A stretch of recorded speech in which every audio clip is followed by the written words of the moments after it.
So one aspect of innovation grants is the myths and the misconceptions. So these are things I've sort of heard over, last 10 years. So grants is a revenue.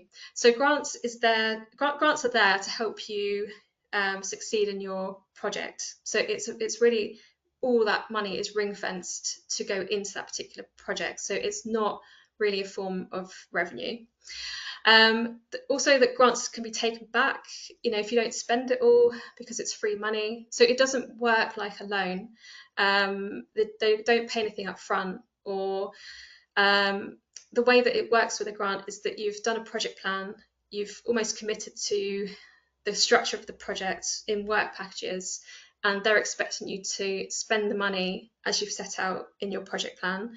So the project should run to time and to budget, and none of it is really sort of taken back or anything like that, because it's there to do that job of funding the project, because you've kind of promised those project outcomes and deliverables, so they want to make sure that it's going to work.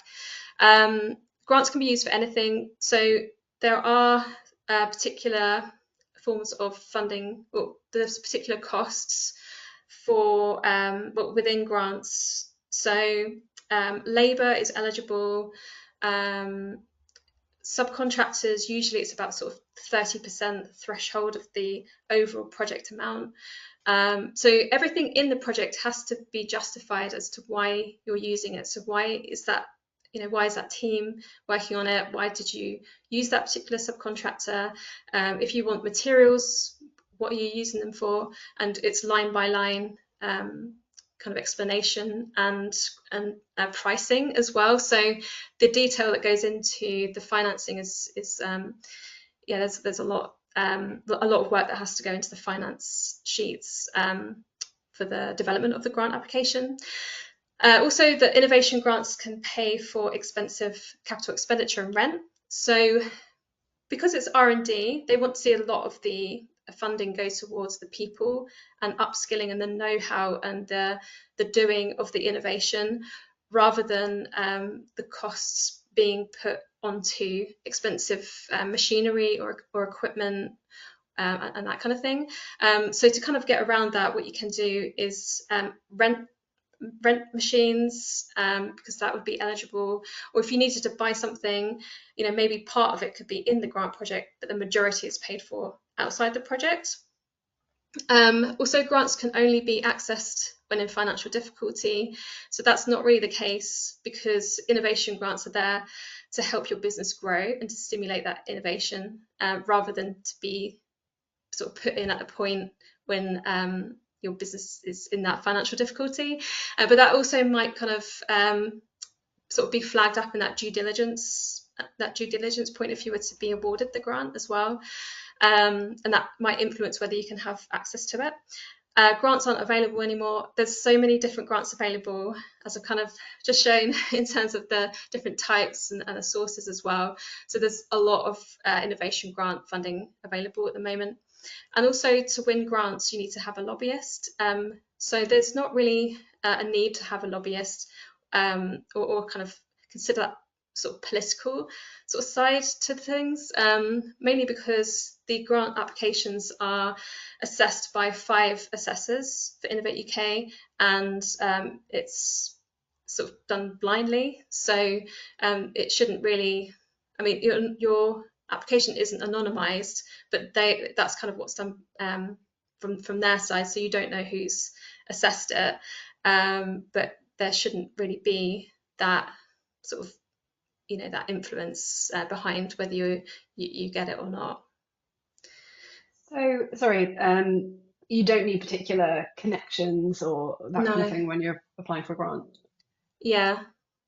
So there's no sort of nepotism there, where they know you and they kind of favour you or anything like that, because of the number of assessors that are on it. That's to kind of mitigate things like that. So, but also, if you're kind of worried about a competitor if you think that they might be assessing grant applications, then you can request that particular companies can't see or aren't part of that assessment criteria. Sorry, they're not an assessor. So usually assessors apply to evaluate particular grants. So, you know, if someone has a particular expertise in an area, then they might be chosen to assess particular grants. So if you're worried about any conflict of interest or anything like that, then that's something that you can write to them about ahead of time. Thank you. Okay, so Amitabh has a question on the last point that you were discussing, actually. So they're asking, does it matter whether one applies for a grant directly or hires an agency, which will then charge some sort of fee or commission? It's totally up to you. If you've got the skill and resource and the time to be able to write a grant application, there's kind of different ways that you can use a grant consultancy. So you can write it yourself, and then you have a grant writer or grant consultant review your application, or they can upskill you to help you write the application, and they might review it as well. Or they can write it.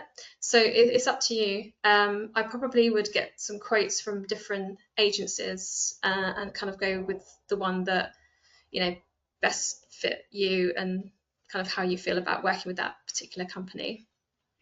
So worth doing your research, really. Definitely, yeah. Great. So I have a question actually about you've mentioned the due diligence process a few times. What should companies expect going through that? There is a video on the Innovate UK YouTube channel, which is all about the project setup.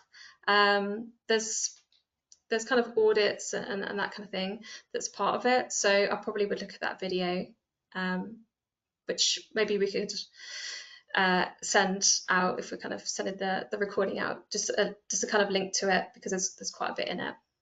Yeah, we found that in. Great, thank you.